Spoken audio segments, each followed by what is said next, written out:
ओम नमः शिवाय। ओम नमः शिवाय। ओम नमः शिवाय। इस वीडियो में हम आपको बताएंगे कि कब शुरू हुई थी कांवड़ यात्रा। जी हां, कब शुरू हुई थी कांवड़ यात्रा। बम बम भोले, भगवान भोलेनाथ जी का अत्यंत प्रिय माह सावन माह है। इस माह में लाखों श्रद्धालु गंगा जल से भगवान भोलेनाथ का जलाभिषेक करने के लिए हरिद्वार कांवड़ लेकर जाते हैं और वहां से पवित्र गंगा जल भरकर लेकर आते हैं। सावन माह में कांवड़ यात्रा का विशेष महत्व है। ऐसी मान्यता है कि सावन माह में जो मनुष्य कांवड़ लाकर भगवान भोलेनाथ का जलाभिषेक करता है उसे हजारों अश्वमेघ यज्ञों का पुण्य प्राप्त होता है। भगवान भोलेनाथ की कृपा से कांवड़ियों का समस्त दुख समाप्त हो जाता है और उनकी समस्त मनोकामनाएं पूरी हो जाती हैं। सावन के महीने में कांवड़ यात्रा का समस्त वातावरण भक्तिमय हो जाता है। बम बम भोले के जय घोष से शिव भक्तों का मन झूम उठता है। ऐसी मान्यता है कि कांवड़ यात्रा के दर्शन करने से भी पुण्य की प्राप्ति होती है।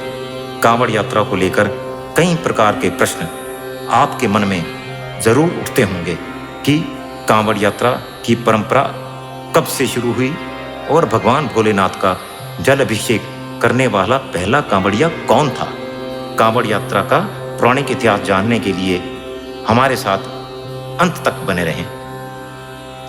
यदि आपने हमारा चैनल सब्सक्राइब नहीं किया तो आप प्लीज इसे सब्सक्राइब अवश्य कर लें ताकि आपको ऐसी आध्यात्मिक वीडियो मिलती रहे। तो आइए बताते हैं कि सबसे पहले कांवड़ लेकर किसने भगवान भोलेनाथ का जल अभिषेक करवाया था। जी हां, सबसे पहले भगवान परशुराम जी ने गंगा जल के कांवड़ से भगवान भोलेनाथ का जल अभिषेक करवाया था। भगवान परशुराम जी गंगा जल लेने के लिए गढ़मुक्तेश्वर गए थे। उन्होंने सावन माह में गढ़मुक्तेश्वर स्थित गंगा के दर्शन किए और वहां से गंगा जल लाकर भगवान भोलेनाथ का जल अभिषेक किया था। आज भी लाखों श्रद्धालु गढ़मुक्तेश्वर जाकर कांवड़ लेकर आते हैं और भगवान भोलेनाथ का गंगा जल से जल अभिषेक करवाते हैं। ऐसी मान्यता है कि कांवड़ लाने की परंपरा समुद्र मंथन के बाद शुरू हुई थी। समुद्र मंथन के बाद जब भयानक विष निकला तो उसे भगवान शिव ने धारण कर लिया।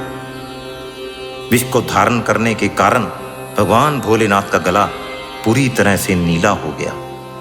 विष के ताप को दूर करने के लिए भगवान शिव का अनन्य भक्त रावण गंगा जल से भरा कांवड़ लेकर आया और रावण ने गंगा जल की शीतलता से भगवान भोलेनाथ का जल अभिषेक भी किया, जिसके कारण विष का प्रभाव कम हो गया था।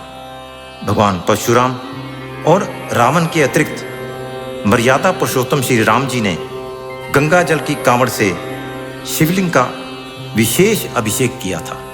भगवान शिव भगवान भोलेनाथ मां गंगा को अपनी जटाओं में धारण करते हैं।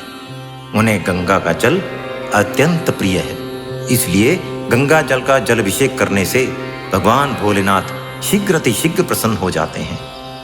रावण ने गंगा जल के अभिषेक से भगवान भोलेनाथ को प्रसन्न किया और अनेक प्रकार की सिद्धियां प्राप्त की।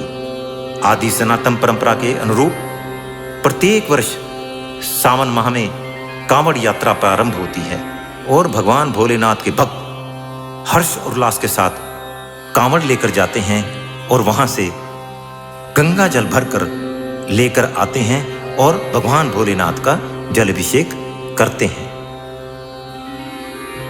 ओम नमः शिवाय।